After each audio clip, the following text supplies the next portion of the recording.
If you just joined us, we are taking attendance, waiting for a quorum, and we'll begin soon. Thank you. Joseph, let me know when we have a quorum.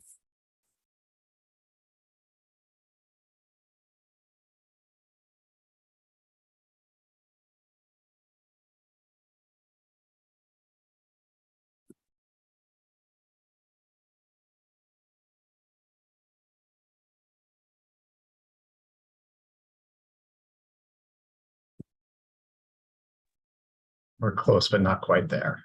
One away.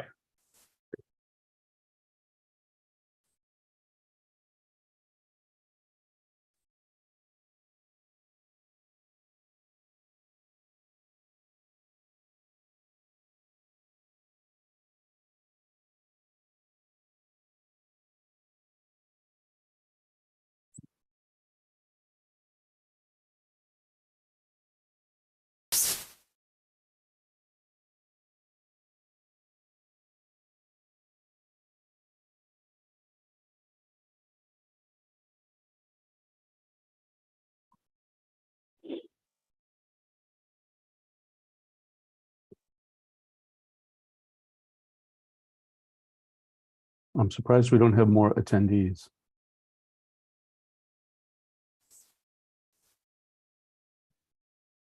A lot of folks registered, so hopefully they're just running a few minutes late.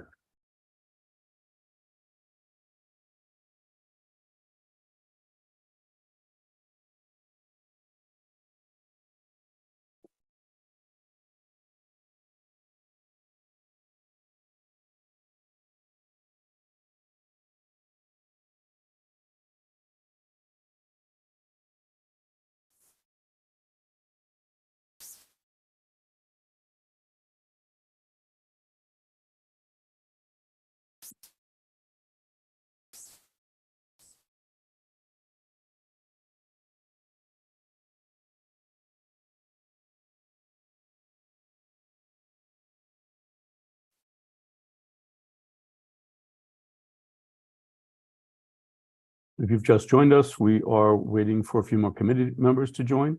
We'll begin shortly. Thank you for your patience.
Nick, I take it that no one notified you that they would not be attending, right? Only one person.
I see Todd Todd is here. Shapiro Yeah. as an attendee. Is there any reason why he isn't a panelist? We Yeah, didn't get the right I'll- link. I'll promote him. Okay. Hopefully. Oh, regardless, we're at quorum. Okay, yeah, there's Buzz. All right, good evening, everyone. This is the State Licenses and Permits Committee of Manhattan Community Board 5. I'm Nick Athanail. I'll be your chair. There are 2 items on the agenda tonight.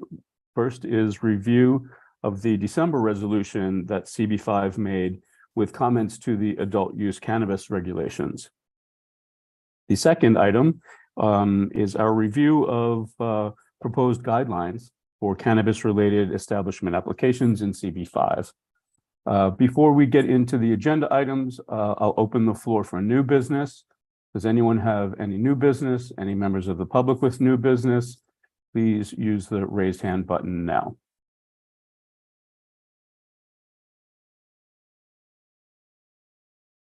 Any new business?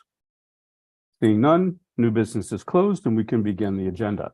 The first item is the review of our December resolution, where we made comments to the adult use cannabis regulations. For those who need a quick recap, I will highlight the recommendations that we made. We made 8 recommendations. One was that there'll be an additional category for proximity of cannabis establishments, that they not be located within 500 feet of a harm reduction facility, a drug treatment center, things like that. 2, hours of operation should be flexible to allow modification of hours of operation to be appropriate for a specific location. 3, the regulations should allow community boards to negotiate restrictions, enter into agreements with applicants, and generally tailor the method of operation for the specific location, and that the OCM should respect those agreements. Number 4 is that we requested notification to municipalities should be more informative, that it should include more information about the applicant's business experience, and that community boards should be entitled to request additional information as necessary. Number 5, we requested additional time for the OCM to provide public notification and for community boards to review applications. Currently, the regulations say 30 days, and we requested not less than 60. Number 6, we requested that the regulations give municipalities and community boards the same right to review and comment on renewal applications that were given for initial licenses. Number 7, we requested that the regulation should prohibit both retail establishments and on-site establishments from also serving alcohol. I believe that's already contained in the current draft of the regulations, but since the regulations are still in flux, we're going to keep that recommendation so that it's not removed. And number 8, we recommended that enforcement on the state and local levels be improved immediately and on an ongoing basis to thwart the number of illegal locations selling cannabis. Since we passed this resolution in December, we've received a number of comments to these, and I think at least one was an addition that we were willing to consider. And that was a recommendation made by Madison Square Park. And they made the recommendation that at least retail establishments not be located within a certain distance of public parks, public spaces, and playgrounds. So I think we should discuss that tonight. We should discuss any other recommendations or changes that we have. And I'll open the floor to the committee if anyone has any suggestions. Anything? Yeah, so I just want to say that we had a good meeting last Tuesday, and earlier we had some people from the Office of Cannabis Management and some people from, I think it was one of the bids of conservancies. And I think we have it, and Catherine has done a wonderful job in pulling all of this together. I don't know if you had a chance to read through the report, but to me, I think what the previous comments that were made, in particular, the concern about proximity to parks and some of these other places and the hours of operation, to me, those are the key issues. And the factors that we've come up with, including an excellent matrix that, So I think you're jumping ahead, Todd. We're not yet talking about the guidelines. We're talking about the resolution we passed in December with respect to comments on the regulations. And I reviewed the 8 recommendations we made, and I was just asking if anyone had a suggestion for an additional recommendation or change. sorry, I'll back off till later. Okay, thanks, Todd. Craig. Thanks, Nick. So fully supportive of the recommendation or the suggestion about a certain distance from parks, especially in my role as chair of the Parks and Public Spaces Committee. What my concern would be, and maybe we could have some language about it, is enforcement.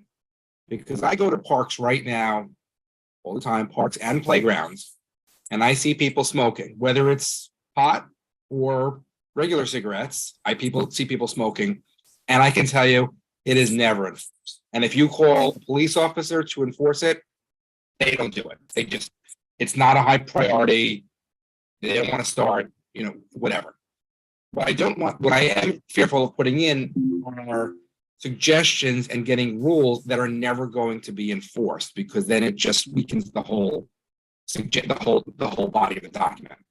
So if we do put something in about the distance from the parks, I would suggest that we include language about that it absolutely has to be enforced. I mean, there's a better way of saying it, I have to think about that, but it absolutely has to come with appropriate enforcement.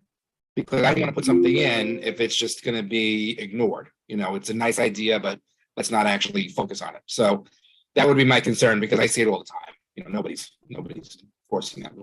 Yeah, in fact, the parks that did provide us with comments, we received comments from Madison Square Park, Union Square Park, and they both complained of that same thing. So we already do have a recommendation about enforcement. Certainly, if you want to revisit that and add anything further about enforcement, we can do that. But I hear that you are supportive of the recommendation that we add a proximity test to parks, and I would say basically all public spaces, like public plazas. I think they all have the same considerations, and also they wanted us to address playgrounds. So something for the committee to think about. We sort of need to think about what distances to recommend, whether it's 500 feet from a park or public space and 1,000 feet from a playground. Maybe that's a jumping off point, but that's something for us to discuss tonight. Todd? Yeah, so something that came up in my reading, and which came up also in comments at the last couple of meetings that we had, is that the State Dormitory Authority and the people or the state agencies that are involved in helping site these dispensaries are not even making an effort to weigh the equities and consider that maybe it's not such a good idea to put a place right next to a park or like right next to a playground. They basically admitted that they just are citing these places where the most people are. So there's no discretion at all being made. And these are state agencies and city agencies. So is it possible that we can add another point, or is it appropriate to make a comment that these state agencies should exercise better discretion at citing these places? I mean, the mechanism that they've created whereby, they're helping the people that are granted the licenses, they're gonna rig them out with good locations and financing. They're totally ignoring, if it's gonna be the state and the city that's gonna be citing these places, they've got to exercise some judgment. Anyway, just a thought. I don't know if the regulations address that specifically. I think the regulations do contain specific things that require certain proximity. And I think we sort of have to work backwards and add things to the regulations that you're concerned about. I don't think that we can just say that the state agencies need to be better. I think we need to propose specific suggestions for the regulations. So we have distance from a park and a playground. Are there any others, Zona? I'm really supportive of the suggestion of 1,000 feet relative to a playground, especially from the OCM presentation. It seems like even if there are limitations or at distance from a school, like if the school's in a building where another tenant is there, then it doesn't really like count because it falls under dual use. So I feel like playground is a good way to achieve the objective, making sure children and vulnerable aren't exposed. I'm less supportive or like more neutral on parks, recognizing that there are a lot of limitations that may or may not be met given this dual use thing. But yeah, really supportive of the playground recommendation. Got it. Any other suggestions? One comment that we did have was currently like a school or a college or university is not considered a school for this purpose, but I was wondering if we wanted to make any suggestions about dormitories. One of the locations in our district that's being proposed in Union Square is across the street from an NYU dorm. And wondering if anyone thinks that there should be some distance between a cannabis establishment and a dormitory. Any thoughts on that point?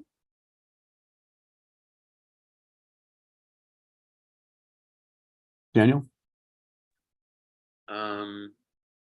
I'm more of the mind that if there's adults and they're over 18, then there's no difference between a dorm and an apartment building. So I don't know if I would necessarily support that one. Okay. Anyone disagree? BJ?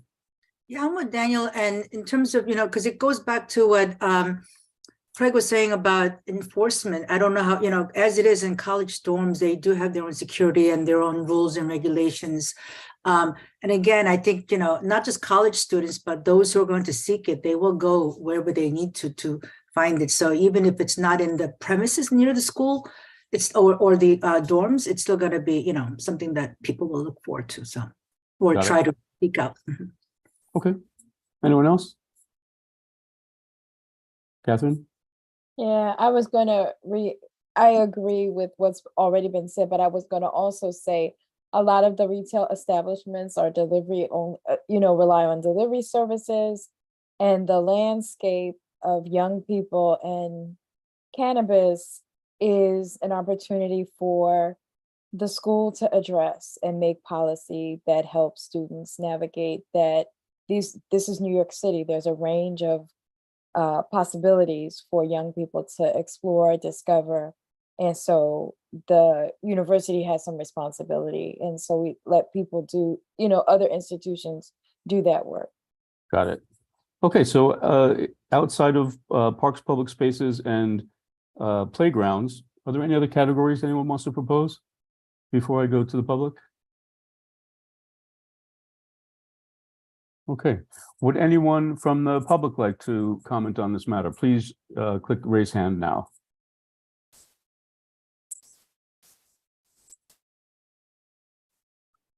Leslie, we're going to promote you to a speaker. You can turn on your camera and unmute yourself.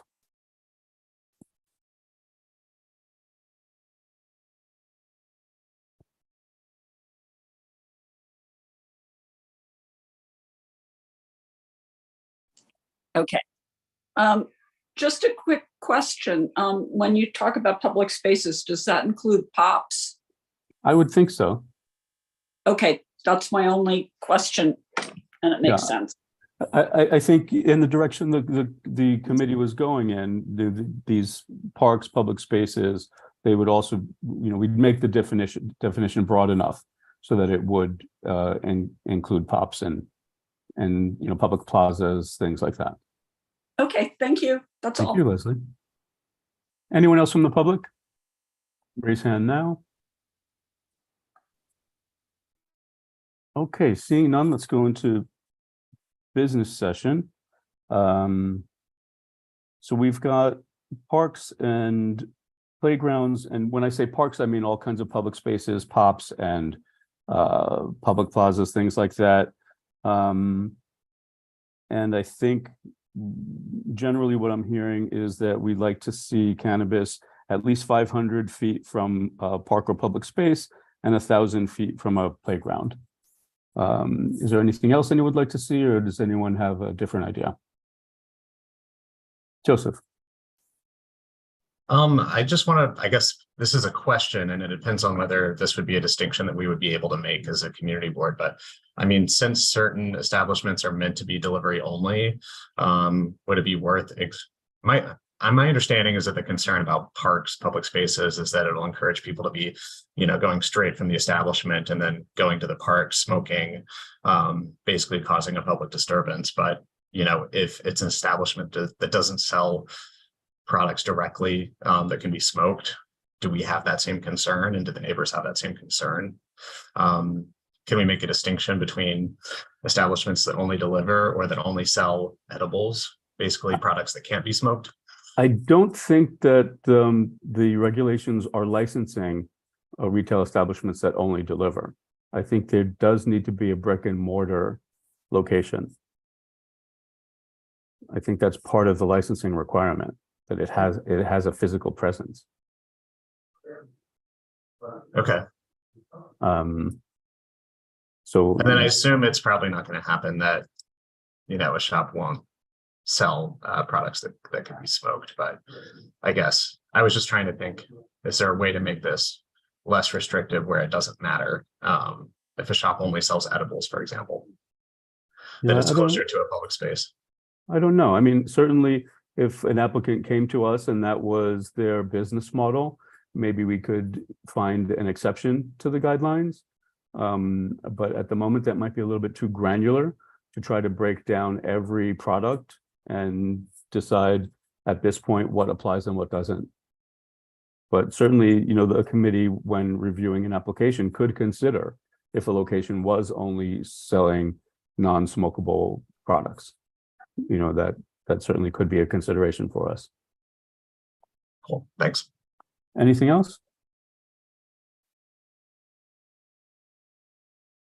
All right, so I think the motion is we want to add to our recommendations distance of 500 feet from a park or other public space and 1,000 feet from a playground. Would somebody like to make that motion? Motion to approve. Is there a second? Second. Okay, we'll take that to a vote. Okay, Atheniel, Yes. Weichman, Yes. Ellington, Yes. I'm a yes. Isaacs, Yes. Shapiro, Yes. Slutskin, Yes. Spence, Yes. Sung, Yes. Zhu, Yes. and Yang. Yes. Okay. Great, Motion thank you. passes. So on to the second item, guidelines for review of cannabis-related applications in CB5. The Cannabis Task Force has been working hard on this matter, and today you received a rough draft of their report and suggestions and guidelines and things like that. And I think those will continue to be worked on, but what we want to do tonight is sort of approve the general nuts and bolts of the requirements that will constitute the guidelines. So the guidelines that CB5 adopts have to address time, place, and manner. So basically, that means location, and I think the guidelines will say that we want establishments at least a certain distance from certain things, residential buildings, one another, parks and playgrounds and things like that. So at the moment, sorry, I got to pull it up. So it looks like the task force has outlined a few of those distance criteria, and we can address them one by one now. So those are, number one, cannabis establishments should be not less than 1,000 feet from one another, should not be less than 500 feet away from residences, not less than 500 feet away from a school. I think that's already contained in the regulations, but it's okay for us to be redundant. 500 feet away from a community facility, 200 feet away from a house of worship. Again, that's part of the regulations as they exist. 1,000 feet away from a harm reduction facility. Now that's a little bit inconsistent with what our earlier recommendations were. In our earlier recommendations, we suggested 500 feet away from a harm reduction facility. Now, That was in error then. It was not meant to. okay, fine. change. So the distance proposal would be 500 feet from a harm reduction Yes. facility.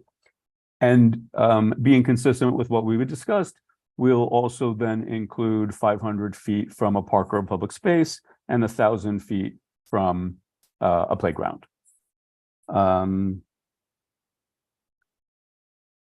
Then with respect to hours of operation, So Nick, yes, before we move forward, this becomes sort of where the two diverge. There are additional statements about distance, because for an on-site consumption location, we're considering different set of criteria, that's right.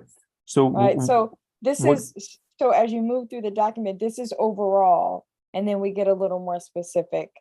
So with respect to distance, I think what Catherine is pointing out is that there was discussion that only retail establishments should have the restriction for parks and public spaces and playgrounds. So the concern was by the parks that commented was that people were going to purchase cannabis at a retail establishment and then use it in the park or public space. So it's up to the committee to decide whether we have that same concern about an on-site location. So if an operation is selling it for people to use on premises, are we also concerned about that location being close to a park or a playground? Or should that just apply to a retail facility? And that's for us to discuss tonight as well. Thank you, Catherine. Mhm. Then with respect to hours of operation, Could you repeat the residence requirement? Did you say 1,000 feet from a residence? it says Yeah. 500 feet from a residence. Do you think that's possible in New York? This is why we put this together. Comments on that? So you, I think in one place I say 500 feet, and another place I say 1,000 feet. So we're talking about 1,000 feet for retail dispensaries, because the thought here is to push them more toward business corridors and not for the retail dispensaries, right? But of course, but my question It's is, more desirable. practically speaking, is there any place in the city, where that's applicable, where you could cite and not be within 1,000 feet of somebody's apartment or someplace where somebody lives? so I think that's a question for us to address, whether that suggestion is too onerous, or impractical, and we can certainly address that tonight. The other thing that the guidelines will do, and I think it does say so in the draft we're looking at, that if an application is within 1,000 feet of a residence, then ours have to be a little bit more compliant. So those are two related but different requirements. And if we think that the 500-foot prohibition is impractical or undesirable, we can certainly eliminate that, but keep the restriction if a site is within 1,000 feet that they require different hours. Daniel? Thank you. Yeah, I'm a little confused. Apologies. Again, just with the difference between on-site and retail, we want, for retail, it makes sense, yes, for parks, schools, churches, etc. For residences, is that also for retail? At the moment, yes. Okay, to me, that seems backwards. Right, that, for instance, with liquor, well, we don't regulate retail at all, but we do. However, I think there are those geography requirements for retail, unless I'm mistaken. But anyways, we require the on-premises because I guess the idea is with the noise, the crowds, etc., the hours, that's more relevant to residents. So that would make more sense for me, although I agree with Buzz that seems quite onerous.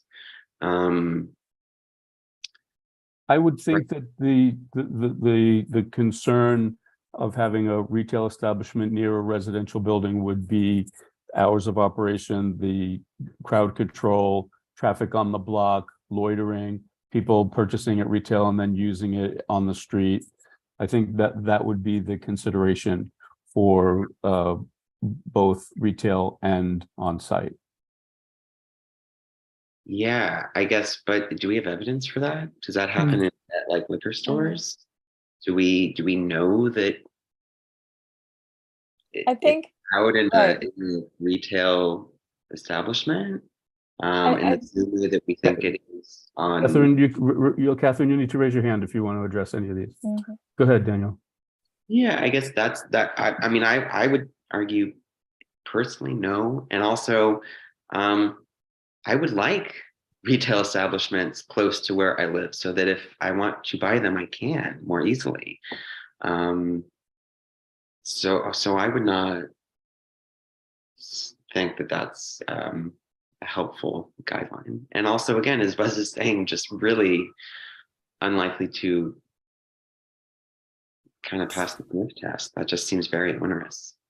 Okay, so the question on the table right now is whether we have a restriction of retail or on-site locations within a certain proximity from a residence, and that's a prohibition. We will talk later about hours of operation and other aspects of the method of operation if those sites are near residences. But right now, the discussion is about having a restriction of 500 feet away from a residence. Catherine?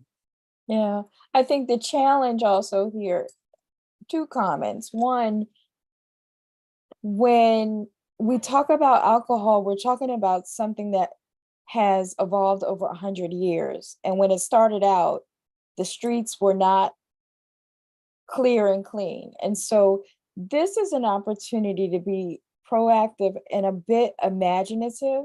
So your input is important. We took a starting point where we could. And I think the challenge with this part of it is that there are some streets, I don't know if you call them sectored streets, quaternary streets when you're shoveling snow, but some streets you're going to definitely disturb what I would say is the existing pedestrian traffic flow. They're quiet blocks, right? So then if you put a retail establishment there, it is going to disrupt. Whereas if someone is already on an avenue, and so I'm not sure how we get to that distinction as appropriate. So Right, Catherine, and what you're saying is that you would argue in favor of a distance restriction between cannabis operation and a residence. Is that right? But it becomes very location dependent. I don't know that it holds as a general principle. That's what Okay, I'm so saying. you don't have a yes or no answer, you have a, it depends. Robert? Yeah, I was just gonna say, just did a quick kind of Google Maps measurement, 1,000 feet.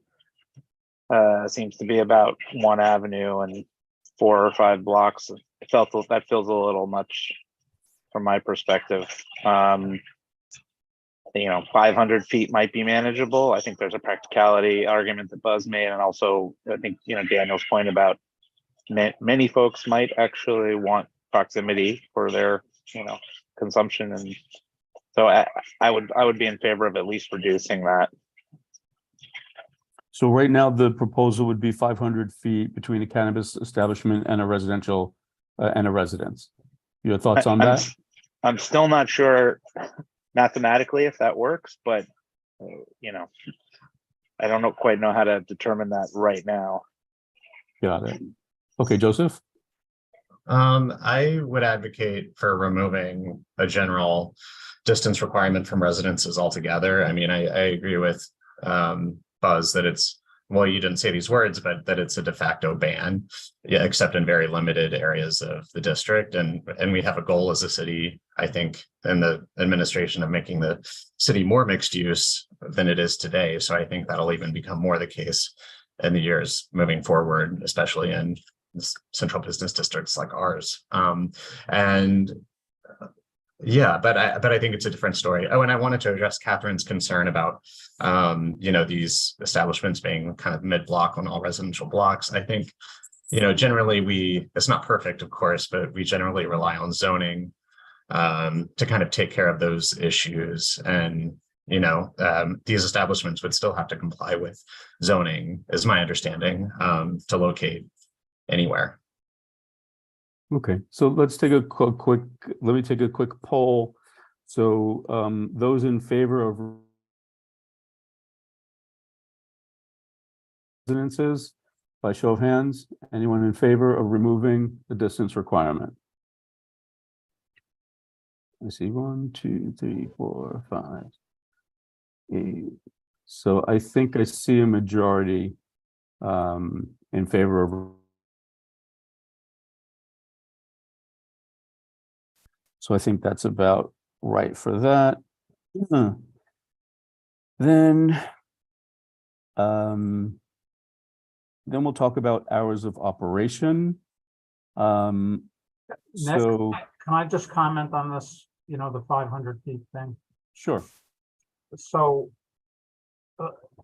the interplay of the regulations that have already been passed, in my experience doing these due diligence assignments, if we don't have some sort of finite item in our regulations or recommended regulations or in our matrix, even one that has that as a recommendation subject to, reasonable review or one where we can, differ or move away from it if during the due diligence we're persuaded, or if the people in the neighborhood don't care or not upset. I think that may be a mistake, right? I wonder if phrasing it that way would sway any of my colleagues. So before the committee addresses that, I still think, we still have hours of operation and method of operation to address. So maybe your concern, Todd, can be addressed in hours of operation and method of operation, as opposed to an outright ban based on proximity to residents. Our hands already tied. I mean, there's that thing in the proposed regulations where they've got to be open 80 hours, what is it, 70 or 80 hours a week anyway, right? Is it possible that our hands are going to be so tied with respect to time that maybe, we should have this quiver, have this, a finite distance in our tool of items that we can use? It's a question for the committee. Robert, did you have something additional to say? No, sorry, I think I forgot to pull my hand down. Got it. Okay, so Todd, why don't, Janice? Oh, I was just wondering if there's any sort of rules around usage around the establishment, since it seems like that's really more of the concern as opposed to, yeah, just having like this arbitrary distance, you know, the proximity between the retailer and the residences. I think there are.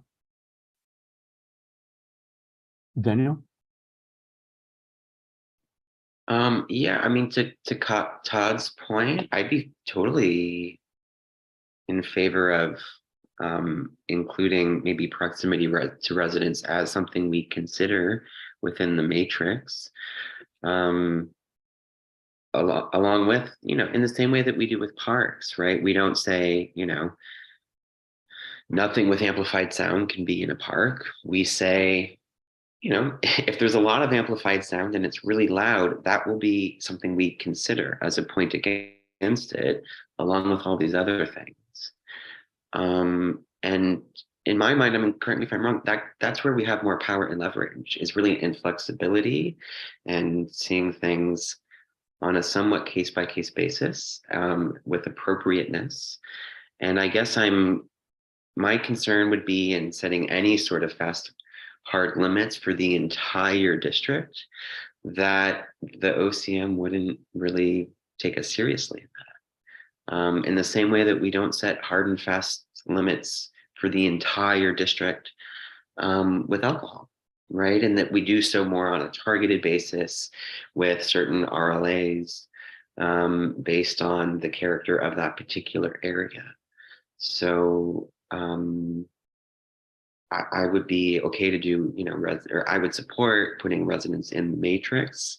And that could kind of, I think, can also address Catherine's concern, if zoning doesn't, of kind of mid-block quiet residential blocks as a way to, again, kind of balance that along with method of operation, hours, etc. Got it.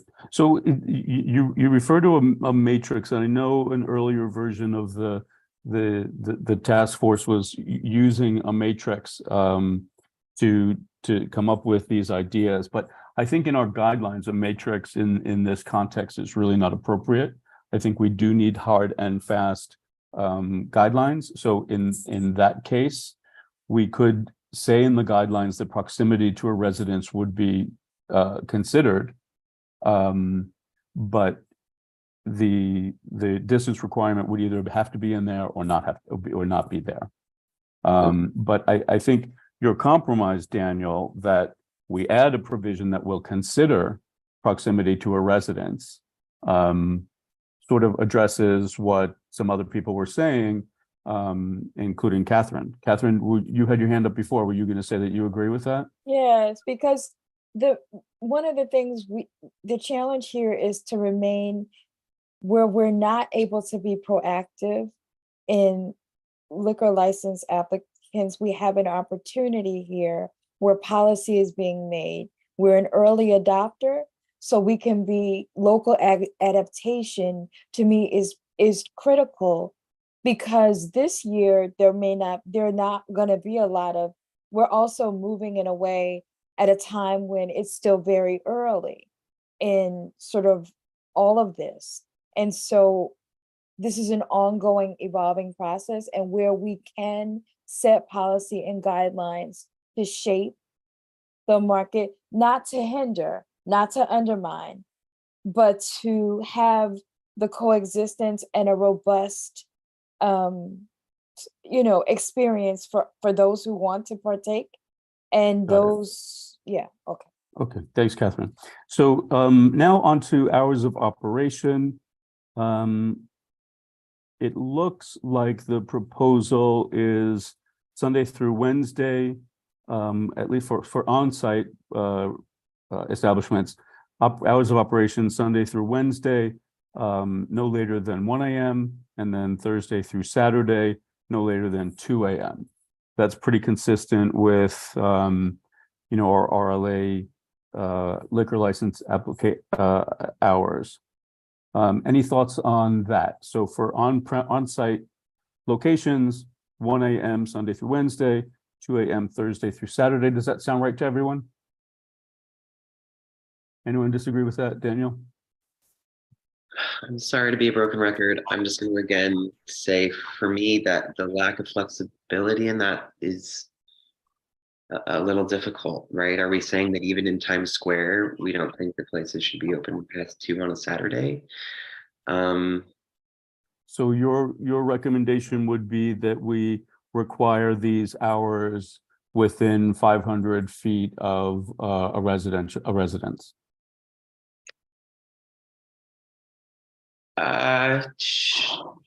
That would be, I would be more into that. Sure. Yes. I guess I'm hearing that for these guidelines, we do need to be pretty strict and we can't be flexible in terms of, we'll consider this and that and take it on a case by case basis. So the reason I think the guidelines need to be explicit is so that we can provide guidance to the applicants themselves, Can you hear me still? Yes. The applicants themselves, the community, and the board itself, when we. Sorry, just give me a minute.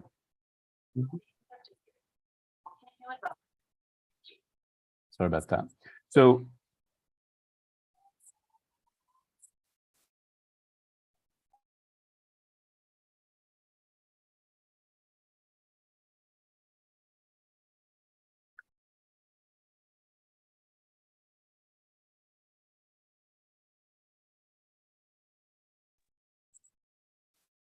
Okay, so what I was saying was that we need specific guidelines to advise the applicants, to advise the community, and to advise the board itself when we're reviewing these things.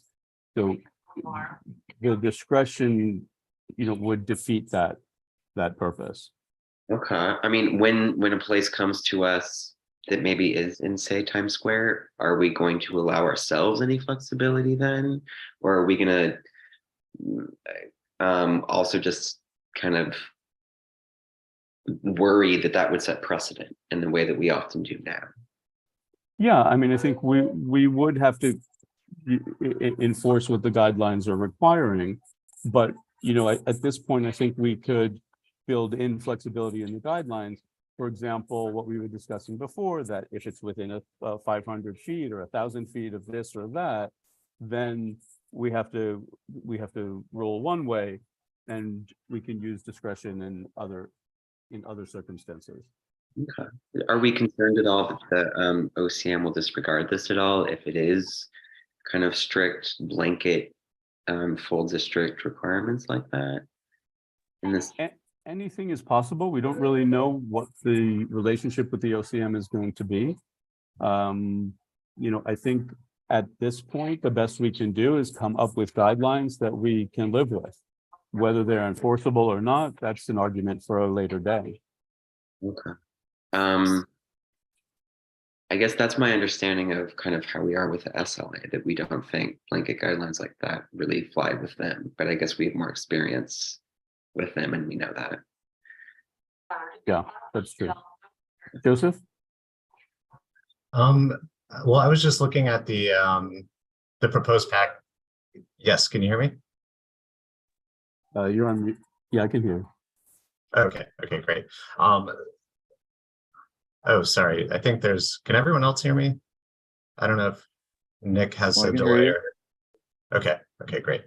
So in the proposed guidelines that were sent out to the committee today, it does specify that those hours for on-site cannabis consumption applicants would only be for those not within a business corridor, was the wording here.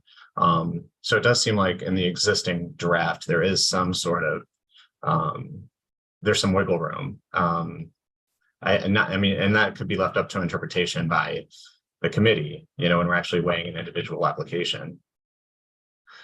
Yeah, I specifically didn't use that language because I think it's too arbitrary. I think the guideline really needs to say X, then Y. And if it's within a measurable distance, then it's one way. If it's outside that measurable distance, then it's the other way. You know, what's a commercial business quarter? I mean, anybody can argue any different way that, and it's not effective as a guideline. So I intentionally didn't use that language. We really need a specific criteria.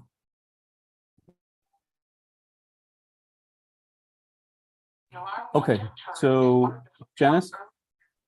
In a similar vein, I do notice that for the retail dispensary licensees, we have that restriction around 1,000 feet of residences having limited hours as well. I don't know if, you know, given what we just discussed, if that is something we want to revisit. Yeah, so at the moment, it looks like we have we've abandoned any specific restriction within a distance of a residence, and we're going to be considering hours of operation within a distance. So I think where we are now is that if it's within 500 feet of a residence, we're looking at hours of operation no later than 1 a.m. Sunday through Wednesday, 2 a.m. Thursday through Saturday. Does anyone disagree with that? Joseph, is your hand still up? No, not intentionally. Okay.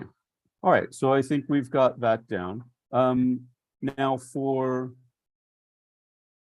retail, I'm a little bit confused by the proposal in the guidelines. So why don't we just open it up for general discussion? So for retail licenses, generally, you know, I think we can comply with the statutory licenses, but when these licenses are within a certain proximity to certain things, we can consider more strict hours of operation. What does the committee think some of those situations are and reasonable proximities?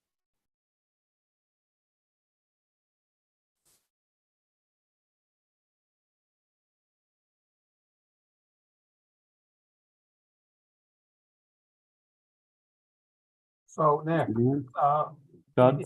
it seems to me, we've agreed on 500 square feet, right? As a 500 feet from a residence requires 1 a.m. and 2 a.m. closing. If it's 500 feet, then I think that the hours, I'm just thinking of a hearing we hold or a community meeting with a potential licensee, and the people are going to be saying, oh, my kids, they're going to smell it, you know, the noise going in and out. I think that the hours should be cut back if it's possible, substantially, at least in a manner similar to the way we cut the hours back for, you know, outside cafes and, you know, open spaces.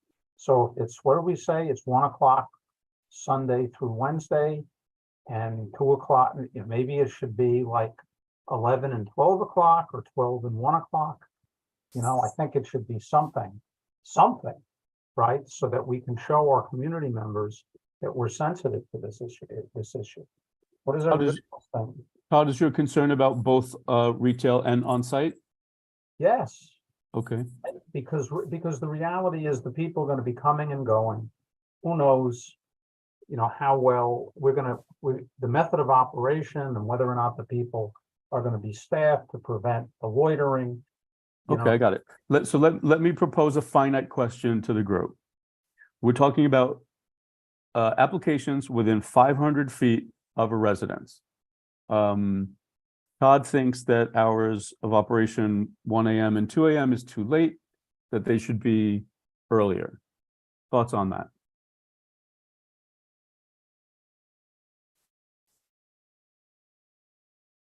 Joseph. Unmute. Sorry, I'm on two screens here. I disagree.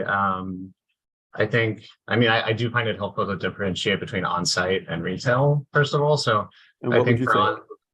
and so for on-site, I agree with what was proposed, 1 AM and 2 AM.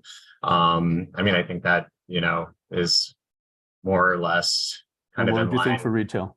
For retail, I actually think we should stick with what's in the proposed guidelines, just, actually, no, I'm sorry. I think we should have less restrictive hours than what are within the proposed guidelines. I think it should more mirror, you know, liquor stores, like conceptually, meaning like we have very extended hours of operation for retail establishments, just like we do for bodegas, liquor stores, you know, other stores that sell products that people use elsewhere.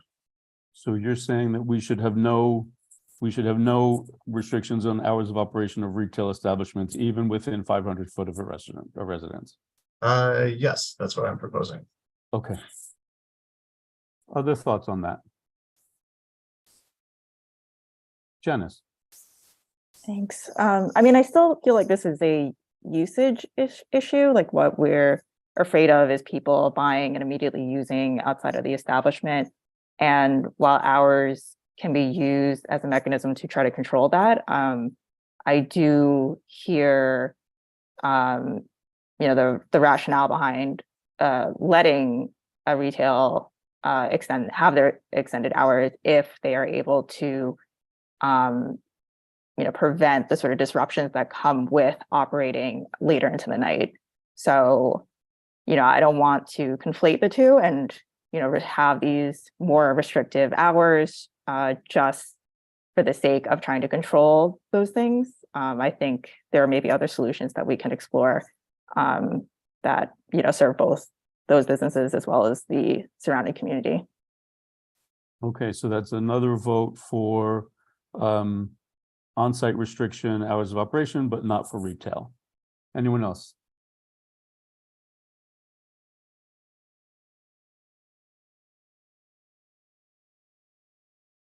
Daniel? Yeah, I'll just voice my support for later hours. So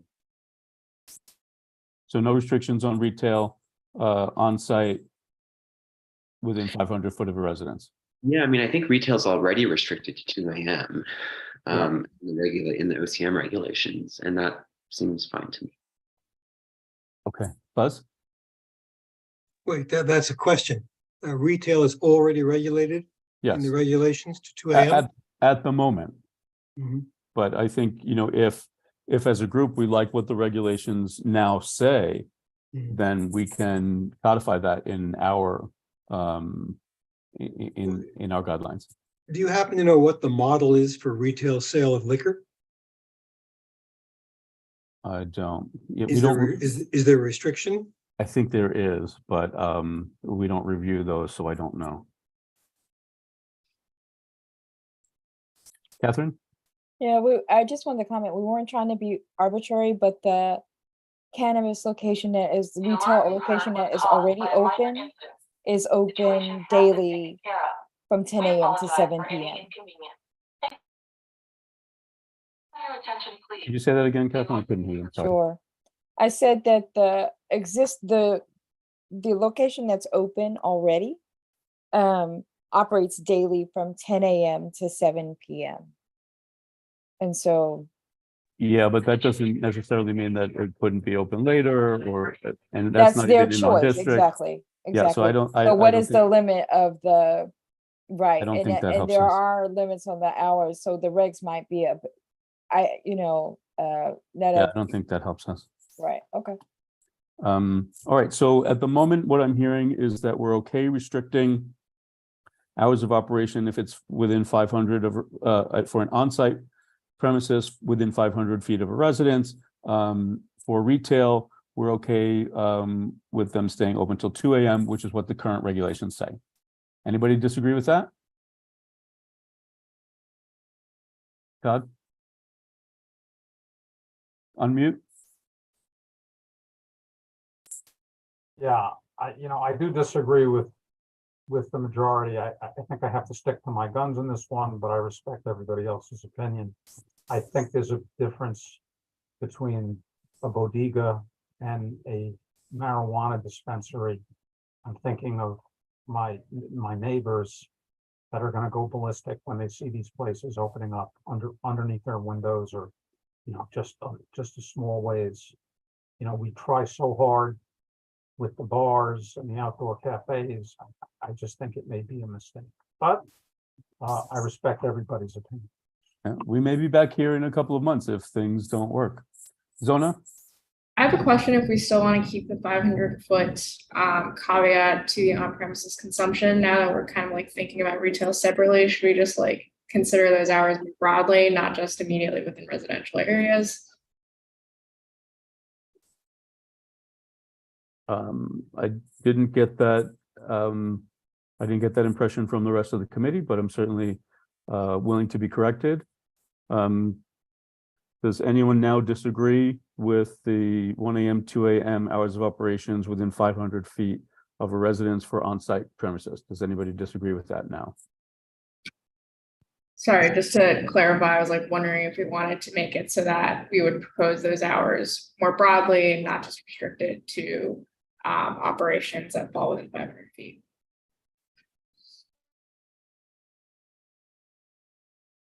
So on-site, we would want them to close 1 a.m. and 2 a.m. regardless where they are? Is that what you're saying, Zona?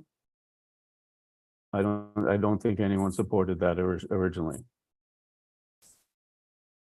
Because that was the initial proposal and that was shut down.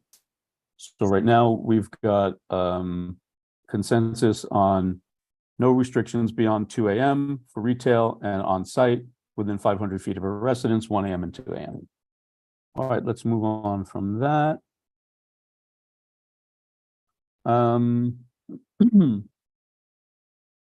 So, of course, the procedure by which we will review these applications will require a questionnaire. The proposal from the task force enumerated a few different things that they wanted to see in a questionnaire, but I don't think those belong in the guidelines. I think the guidelines really just should say that the applicant shall complete our questionnaire, which will give us the ability to, really create a broad questionnaire that answers, that provides a lot of information. And then when it comes to establishments within our restricted licensing areas, the thought was that the restricted licensing areas overlay this so that if an establishment, so let's say, for example, a retail establishment wants to open in our restricted licensing area, they would have to then comply with the guidelines in the restricted licensing area. Even though we're generally open to them staying open till 2 a.m., if they were in a restricted licensing area, they would have to comply with the hours of operation in that area. I'm seeing a lot of shaking heads. I don't think anybody's going to disagree with that. And the task force notes, specified our existing restricted licensing areas. I think the guidelines should be more general to say, any restricted licensing areas. So to the extent that CB5 creates any new restricted licensing areas, then it would then also apply to cannabis. I think that might cover it.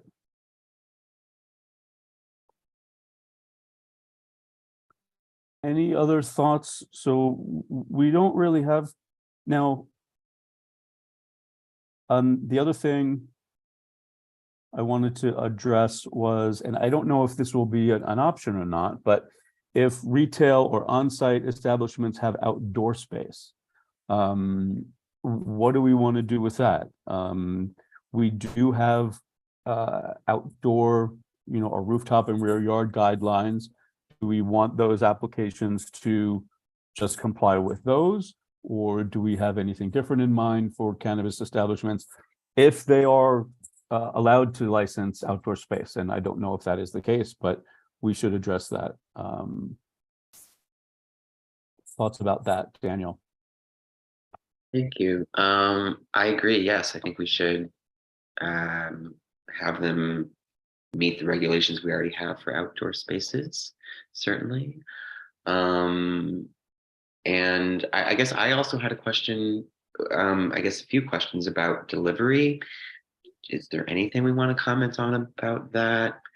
I don't know if I personally need to, but I just, I know it's been raised a little, so I wasn't sure what we thought. And then also, I don't know if this is really the place even to talk about the illegal dispensaries. I guess we already did in the comments we made before. Yeah, but illegal dispensaries, aside from that, we're on record saying that enforcement needs to close them. That's not really a topic for tonight. Well, and that includes kind of these like members only. I've been seeing that a lot, that people are trying to get around licensing. Yeah. Cool. Yeah, we're generally on record saying that the city needs to enforce the regulations. Buzz. Yes, I am completely opposed to the outdoor use, like restaurants with sidewalk and things like that. Maybe rooftop, as long as it's not near me, but sidewalks, I don't see how we can accept that. This is not somebody drinking something liquid from a glass. Okay. Todd, did you want to comment on that or something else? Yeah, I agree with Buzz. I think that at a minimum, we should have the same rules apply to an outdoor cannabis space that we do for any of the other outdoor places that we review.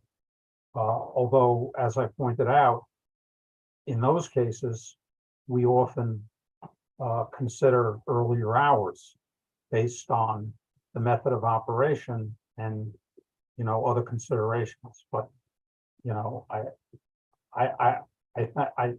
think that at a minimum, we should consider them the same way we treat any other outdoor spaces.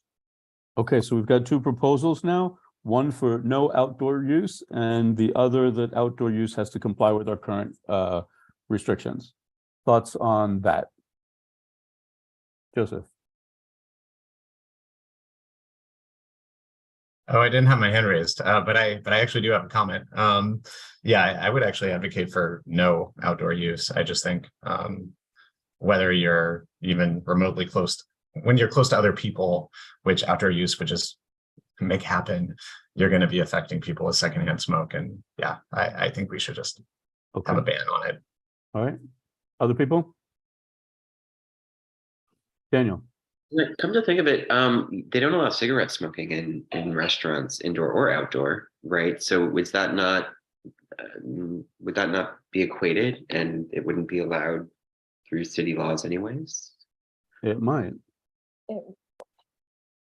I remember Catherine mentioning this before, I think, in one of our task force meetings. Do you happen to know? Yeah. This is Angelo from the Florida Iron Bid. Sorry, I'm just weighing in because I believe I read this in one of the reviews I did of the legislation. I think it says that that specific part of the law pertaining to smoking of cigarettes, right, doesn't apply in the on-site consumption premises. Establishments, right? So that would apply. Right. So it's like, so whether the outdoor part of it, that's a good, I mean, technically, like the law pertaining to public spaces, right, parks and plazas, for cigarette smoking does apply here, and you can't smoke marijuana in parks and plazas by the law, at least, right? But I'm not sure outdoor dining and outdoor, like that's a sidewalk cafe, that's great. Yeah, I'm not sure, but I know that for if it's considered on-site premises, if it's still considered that as an outdoor. I don't know. Yeah. Yeah, so the way the regs, this is Catherine. So the way the regs read, on-site establishments have an exception to Public Law 1399, which is the law that prohibits smoking. But the other part that I wanted to comment on is that the assumption here is that people are smoking, but vaping is as much of this culture, and so I'm not Let me bring us back. Let me bring us back to the question I raised. So we've got two proposals now, one for no outdoor use and the other that any outdoor use has to comply with our existing guidelines. Let's hear more votes on that. Catherine, did you want to opine on that? No, that's fine. What's fine? The way you brought us There- back. There's two alternatives. You have to choose one or the other. No outdoor use, or any outdoor use has to comply with our current Oh, guidelines. I favor outdoor use that complies with existing regulations. Okay, so we've got 2 and 2. So far, we're evenly matched. Anyone else? Janice? Thanks. Yeah, I agree with what Joseph said. I mean, I think it's just a matter of being able to control smells, and I cannot see a way for these establishments, if they have an outdoor space, to be able to do that. Okay, no outdoor use pulling ahead. Zona? Agreed on no outdoor use, like hard to think about a cigarette lounge or like a Okay. cigarette lounge either. So I vote no outdoor use as well, so that Guys, would be the guys. majority. Todd? I vote, after hearing what everybody has to say, Super majority. I vote against the outdoor use. Okay, we Okay. got a super majority. Our guidelines will say no outdoor use. Okay. And I think that touches on all the points I think the guidelines need to address. Is there anything that anyone else would consider required for our guidelines? Nick, can you speak to the issue of why you think that a matrix is inappropriate? You So- mentioned that earlier. A matrix, is very useful, for example, in the Parks Department, where they're looking at an event. Is the event too big? Well, how big is too big? It's too big if it's this, that, and the other thing, and it's not too big if it's this, that, and the other thing. That's really evaluating shades of gray. And in a cannabis licensing situation, our guidelines would really would be less effective if all it was establishing, weighing shades of gray. I think in order to have effective guidelines, it has to be like what we're proposing, like within 500 feet of a residential building, the hours have to be this. If it's outside of that, then the hours can be what the law says. So I think we need sort of at least a black and white framework in our guidelines. Now, to the extent we find situations that are shades of gray, we could always add them. We could always change them. But right now, I can't really envision shades of gray that really make sense in terms of our guidelines. And I think we do a better service to the applicants and the community by establishing precise guidelines, as opposed to saying, these are the 18 factors we'll consider, and if it's good over here, but it not good over here, like in a parks matter, if you balance the weight. So if an event is really big and crazy, but it brings in a lot of money to the park, that could balance each other out. We don't really have those way-offs, those trade-offs here. It's either too close or it's not too close. I'm just thinking particularly, well, we already said that there's no outdoor space. Mhm. So I'm already thinking of the situation more akin to the outdoor restaurants and the outdoor cafes, where, you're considering the impact on the neighborhood as a whole. A lot of times that's subjective. You look up and down the street, you have the issue of what all the residents think. I guess I would have to think about it. Yeah, so if you can give us an example of a factor that we should use a matrix to evaluate. I think that now that we've ruled out outdoor spaces, I'd be less inclined to the use of a matrix, Mhm. right? Because, really, I was thinking, my God, we're gonna have, just like with the outdoor restaurants, you're gonna have these dispensaries and retail establishments that are gonna be outdoors, and the people are gonna be smoking, and there's gonna be this interaction with the streets and the social scene going up and down the avenues. I guess I can see your point of view. I'm interested to hear what the other committee members have to say about this. And the other thing to consider, Todd, is the context. We don't even have final regulations yet. We haven't even seen an application yet. So, we're really doing our best to establish at least just the bare minimum of guidelines for us to review. I more than certainly predict that we're going to be back at this with refinements as we go through the process and as we have real life experience with these applications and with these operations in existence once they exist. So I don't think this is our final word. Daniel.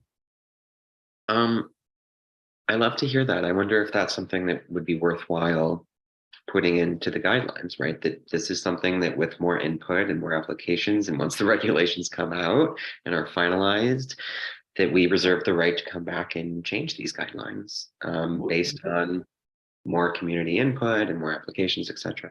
And that goes without saying. I think saying that in the guideline itself weakens it, but that goes without saying. Our process is always that we review things when they don't apply anymore. Okay, cool. So is there anything else that we haven't covered that people think we need to put in the guidelines? I'm willing to, you don't have to answer all at once now because we still haven't heard from the public. So is there anything that anyone has before we go to the public? Janice. Thanks. The one last thing is that one note about the social justice impact statement. I'm just curious if there's more information about how that's to be received and judged. So that was a consideration by the task force, and I don't see Community Board 5 evaluating applications based on social justice impact. I think that's way too arbitrary. I think it's going to be hard for us to establish a guideline that, yes, this social justice works. No, this social justice doesn't work. Yes, this applicant is socially justice deserving. No, this applicant is not socially justice deserving. We have a precedent here in CB5 on street blades. And we don't weigh in on the virtue of renaming or co-naming a street after St. Francis of Assisi or any other wonderful or terrible person, because it's just way too arbitrary for us to decide who's worthy of a street blade and who's not worthy of a street blade. And I see social justice impact the same way. Anything else before I go to the public?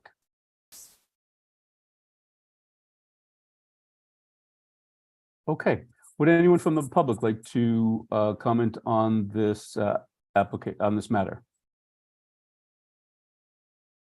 Leslie, we're going to promote you to a panelist. Please turn on your camera and unmute yourself.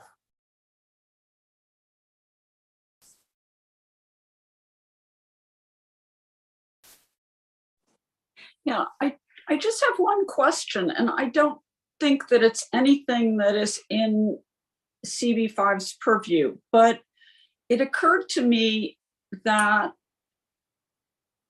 unless credit cards and banking changes their overall rules, these are going to be cash businesses.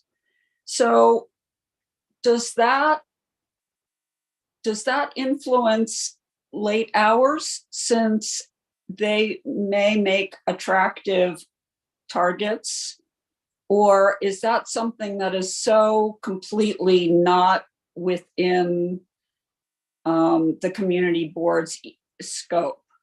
It's an odd thing. question. I just thought about it. So I think my gut reaction to that, I don't see the state legalizing these establishments without requiring credit card companies to accept payment. I think it would be very inconsistent for that to happen. Whether that's something we want to propose outside of our guidelines, we certainly could ask that question or raise that as a point. I mean, as far as the four corners of the guidelines go, I don't think that we can address that in the guidelines, but I think it's a valid question, and I'm wondering if the state has thought about that. Does anybody know? I looked up the one in the village, and they only take cash. So that would be my main concern as a resident if there was a proposed establishment. Just if they're open until 2 o'clock and they're cash only, that would make me nervous, not pot itself. Yeah. So just a thought. Mike, did you want to say something on that? Yeah, I would say, from what I've heard from OCM, I believe their cash businesses and debit is also allowed. I think a lot of banks still aren't allowing credit card transactions on these purchases, just because it's still federally not a legalized substance. That being said, I know especially for these card licenses at first, OCM is requiring very detailed security plans to be provided before these licenses are granted. I suspect the same will be true for the licenses that we'll eventually, review down the road. So yeah, I would say that, that OCM is very aware of this issue and is making sure that the security plans for the dispensaries are detailed. And, Okay, thank you. Certainly I would anticipate that our questionnaire would require a detailed security plan. Great, thank you. Thanks, Leslie. Would anyone else from the public like to comment on this matter?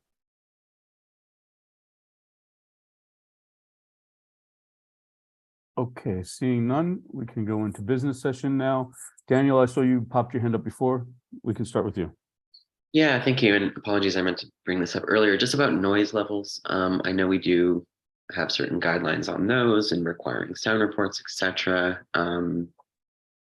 For on-site liquor establishments. I'm wondering if we would want to do the same here. I would support that. I don't know why we wouldn't. So that's one. Number two, I hear you on the social justice front. I'll say personally, that's disappointing. I would like to promote that, although I understand the difficulties in it. I'm wondering if a way to do it could be around, chain establishments and wanting to prioritize, not MedMen or any sort of like national chain, at least here in our district, as a way to promote that. It strikes me as a slippery slope, but I'm open to hearing thoughts from the committee about that.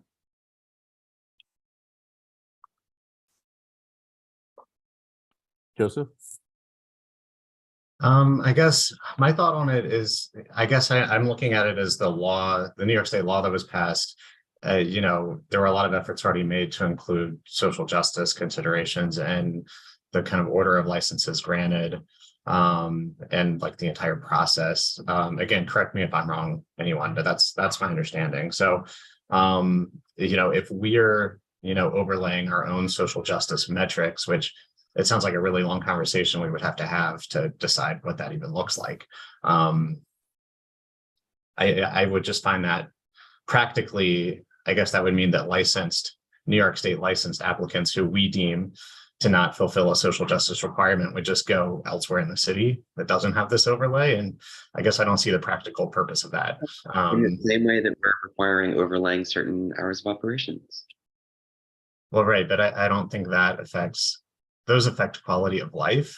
And I don't see how the social justice plan of an applicant affects quality of life of the immediate neighbors the same way that ours and other, management concerns do.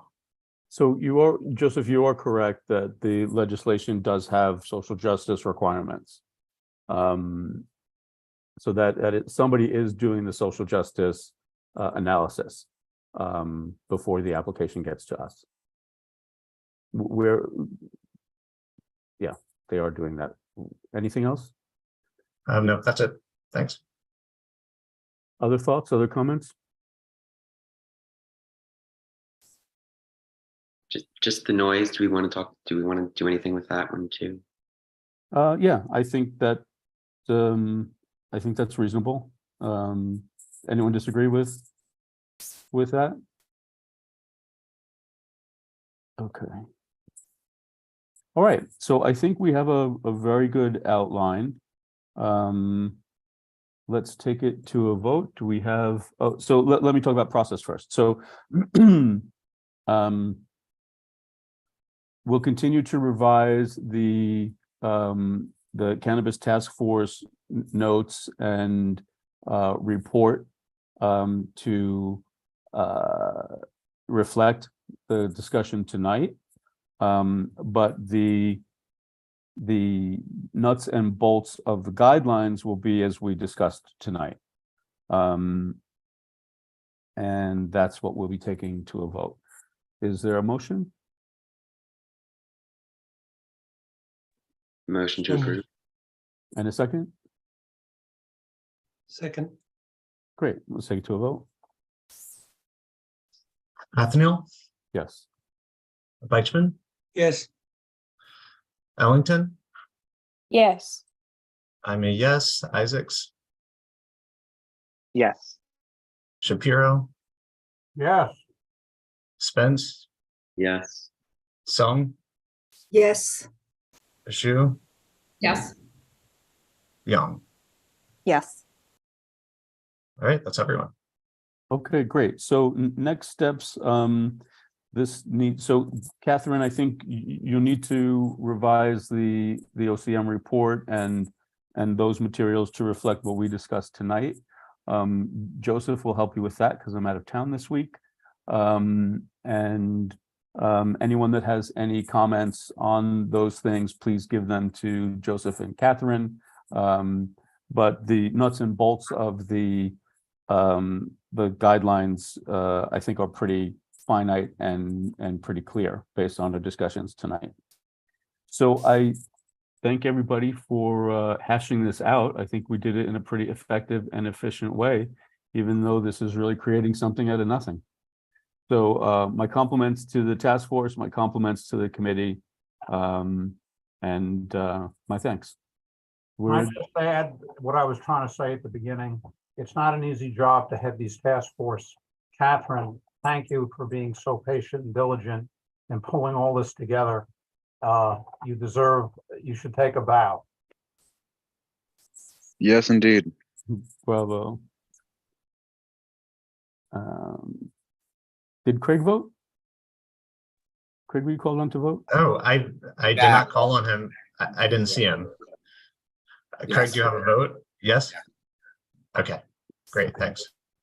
All right, so we'll amend the vote for that. And with that, I think we are adjourned. Have a good night, everybody. Thank you, Nick. Thank you.